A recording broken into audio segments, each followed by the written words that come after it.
Welcome to the State Hornet News. My name is Mac Irvin III. And I am Gary Singh. Here's the latest from the State Hornet newsroom.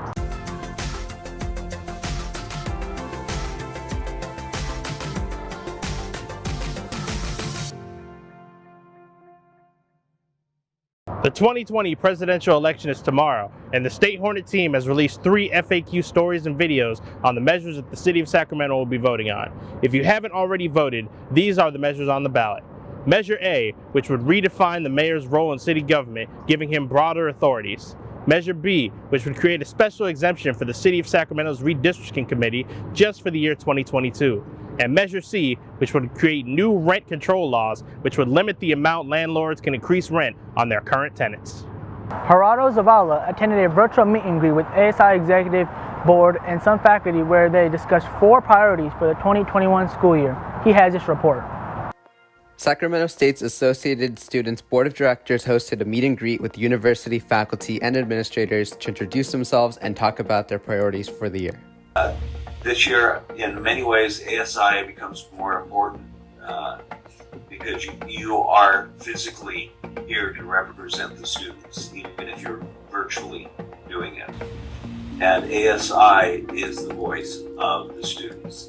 And you have that opportunity now to be a stronger voice than ever before.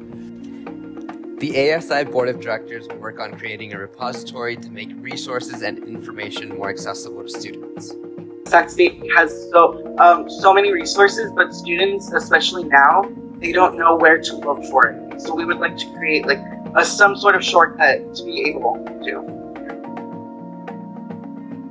Another priority for the Board of Directors involves increasing student participation by promoting board meetings and encouraging minority students to run for ASI positions.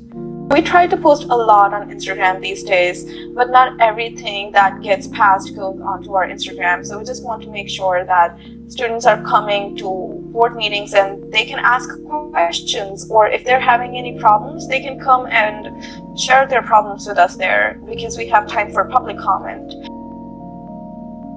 The board's other priorities include supporting students' basic needs and safety, as well as promoting anti-racism, advocacy, and activism opportunities.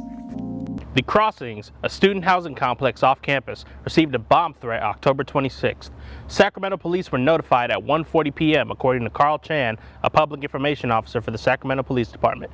Nothing suspicious was found after the premises were searched by police, including their canine units, Chan said. Police are following up on the threat, which was made online, and Crossings management has not responded to requests for comment. The Sacramento Faculty Senate is in opposition to the creation of a new general education requirement that CSU Chancellor's Office is proposing. The new Area F will be called Ethnic Studies and Social Justice. 3 units will be subtracted from Area D upon the creation of Area F. Sac State Ethics Studies Department Chair had this to say, quote, "We want a collaborative effort as it states in law. Rather than a top-down approach," Faculty Senate member Sue Ho, who represents the Mechanical Engineering Department, said, quote, "If we don't maintain the same number of units for GE, we can't have the full complement of courses, and one more 3-unit requirement, something will have to go. The ethnic studies requirement is one I do not want to let go of." Brian Landris has performed with musicians like Prince, Fred Hirsch, and The Temptations, but now he's lending his expertise to Sac State's faculty. Landris has taught music for 20 years and has experience teaching at Rutgers University and the New England Conservatory of Music. He said what he enjoys about Sac State is, quote, "I'm really happy working with musicians who are serious and want to become professional. I'm hearing such an amazing process in the students, and that feels great. I'm really happy to help them grow and be part of their journey."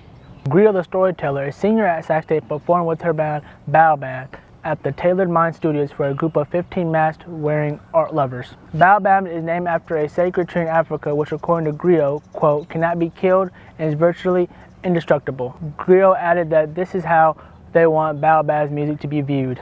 Okomaja Bess Wilson, djembe player for Baobab, is also a student at Sac State. He said, quote, "I'm a musician, I'm an athlete, and I am a student leader as well. So I have to be able to balance all these things as well as my own personal schooling." Native New Zealander Isaiah Moria-Hoho-Liafa, a former guard for the Hornets men's basketball team, has gone pro. Not in the United States, but in New Zealand.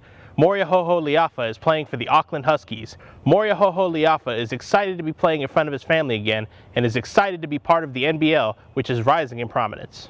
Sacramento State's track and field have returned for on-campus training for the first time since their spring season was put on hold in March due to COVID-19. The team has been following a strict set of precautions since beginning in-person training on October 1st, which includes social distancing, training in small groups staggered throughout the day, and wearing a mask. One of our reporters, Allison Mayhew, interviewed Kenny McDaniel and a couple of the athletes. Sacramento State's track and field team is back at practice after having their 2020 season canceled due to COVID-19 back in March. The team is back on campus practicing outside in groups and getting ready for a potential season in spring 2021.